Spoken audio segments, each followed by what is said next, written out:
Assalamualaikum warahmatullahi wabarakatuh.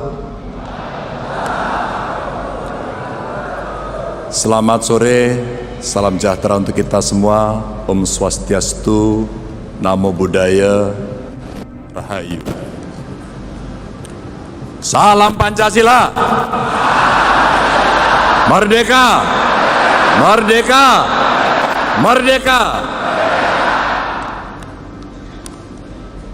Yang sangat kita cintai, kita hormati, kita banggakan Ibu Ketua Umum PDI Perjuangan Profesor Dr. Megawati Soekarno Putri, yang selalu menggembleng kita, memberikan pelajaran kepada kita apa arti kesabaran dan keteguhan dalam perjuangan. Yang terhormat, yang sangat kita banggakan, kader terbaik PDI Perjuangan, Presiden Republik Indonesia, Insinyur Joko Widodo.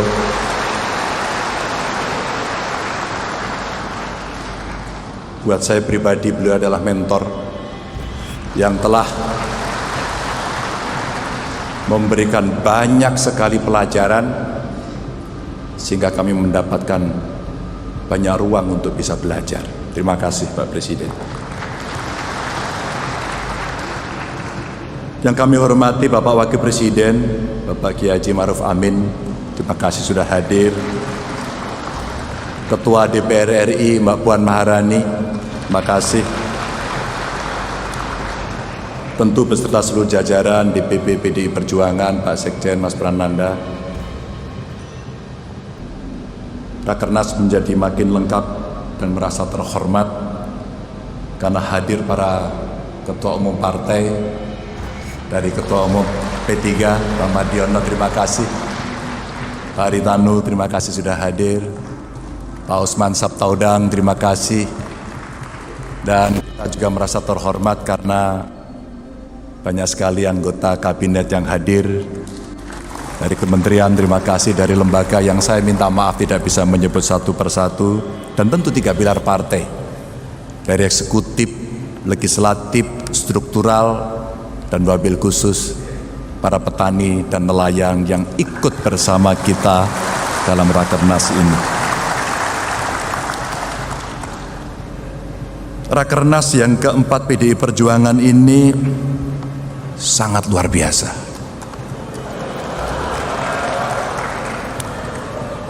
Bukan hanya jumlah pesertanya, tapi pilihan temanya yang sangat istimewa. Kedaulatan pangan untuk kesejahteraan rakyat dengan subtema yang sangat-sangat spesifik. Pangan sebagai lambang supremasi kepemimpinan Indonesia bagi dunia. Saya sambil mencoba membayangkan apa yang kemudian dipikirkan oleh Ibu Megawati. Kira-kira apa yang mesti kita kerjakan? Pada Rakernas terdahulu, kita pun membahas persoalan-persoalan rakyat, tema kemiskinan, stunting, pemerintahan yang bersih, anti korupsi. Dan kita bangga sebagai kader PDI Perjuangan bahwa partai kita selalu berpikir apa yang dibutuhkan oleh rakyat. Setiap Rakernas kita coba cermati setiap saat Ibu Mega berpidato, setidaknya ada 8 pokok-pokok kebijakan kedaulatan pangan yang Ibu Ketua Umum sudah sampaikan. Poin-poin yang sangat penting itulah buat kita yang ada di eksekutif, legislatif, kita coba mengawal agar itu bisa tereksekusi dengan baik, dengan target-target yang terukur. Dan tentu apa saja itu dari kedaulatan pangan yang menjadi tema kita hari ini, ada satu kata yang membuat semangat kita makin kuat, adalah swasembada untuk bahan pokok sehingga kita mampu memenuhi kebutuhan rakyat kita sendiri.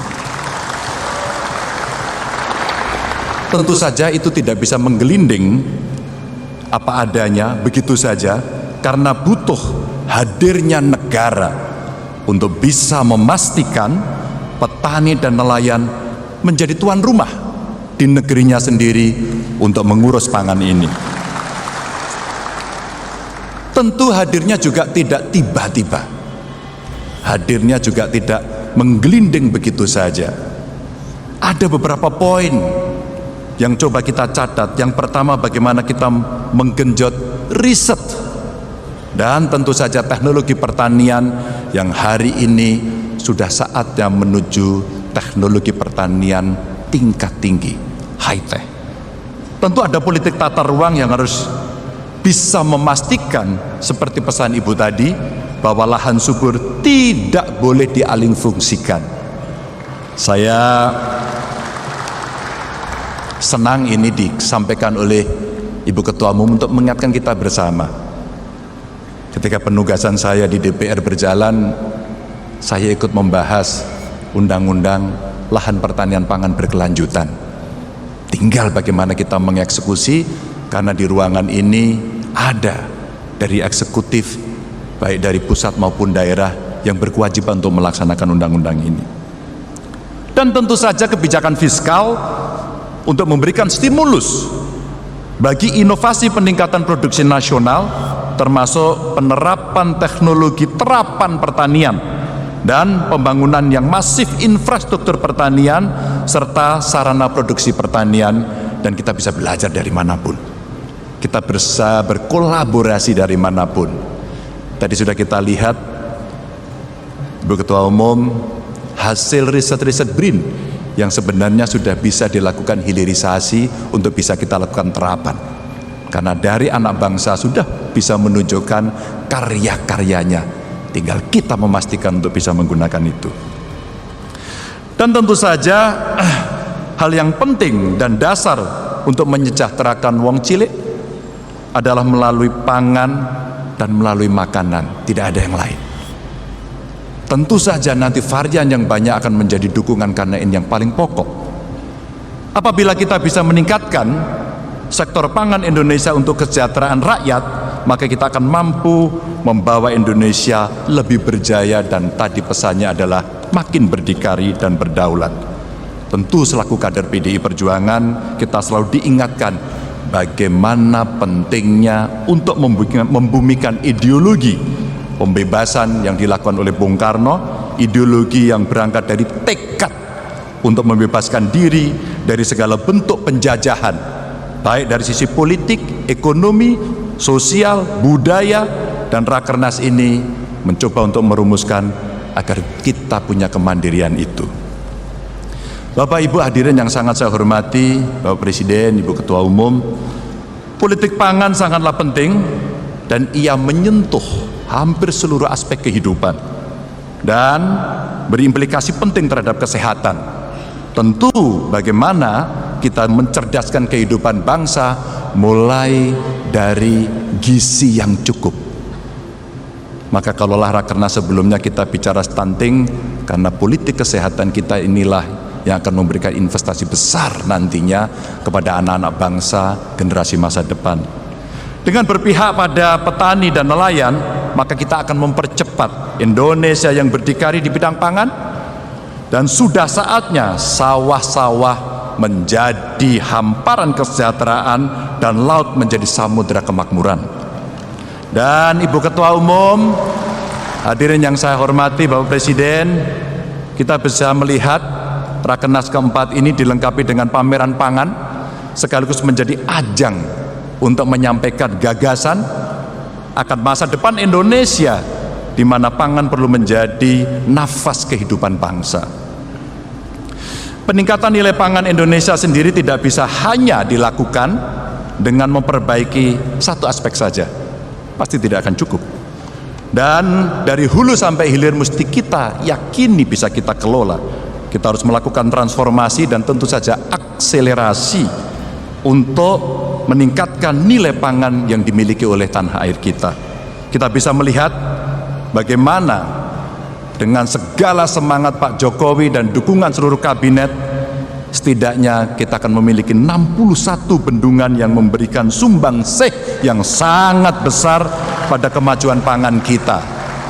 Kita bangga pada nilai-nilai itu.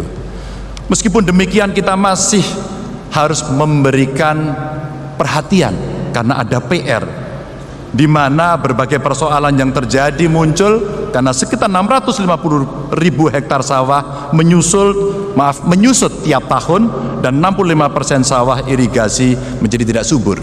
Maka menjadi relate dari bendungan yang disiapkan, teknologi yang dimasukkan untuk memenuhi kebutuhan dasar dari saudara kita petani agar bisa berproduksi lebih baik. Maka kita harus mempercepat modernisasi dan digitalisasi sistem irigasi supaya darah pangan ini bisa mengalir kepada tanaman-tanaman yang memang dibutuhkan. Kita tegakkan apa-apa yang harus kita lakukan, seperti tadi kita mesti menjaga lahan subur kita. Biarkan sawah kita tetap menjadi sawah, biarkan embung tetap menjadi embung yang akan memenuhi kebutuhan air, dan biarkan laut itu hidup dan menjadi tempat ikan-ikan berenang, karena itu menjadi sumber pangan kita juga. Pemerintah sudah menghitung kira-kira jika seluruh syarat itu bisa dipenuhi Bapak Ibu sekalian, maka di tahun depan kita bisa menghasilkan kurang lebih 12 juta ton ikan tangkap secara sustainable. Saya kira kementerian sedang melakukan itu.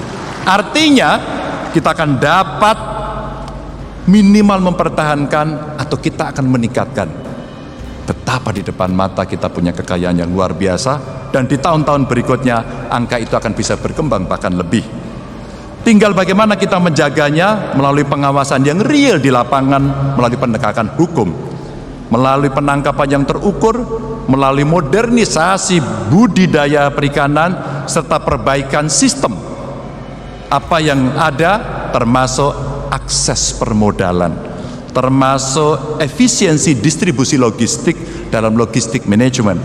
Kita stop proses illegal fishing yang merugikan negara kita sampai 356 triliun. Stop. Mesti kita tarik menjadi kepentingan kita sendiri. Dan kita terus genjot kedaulatan pangan kita melalui diversifikasi pangan yang Bu Mega tadi sampaikan. Biarkan yang makan papeda tetap makan papeda.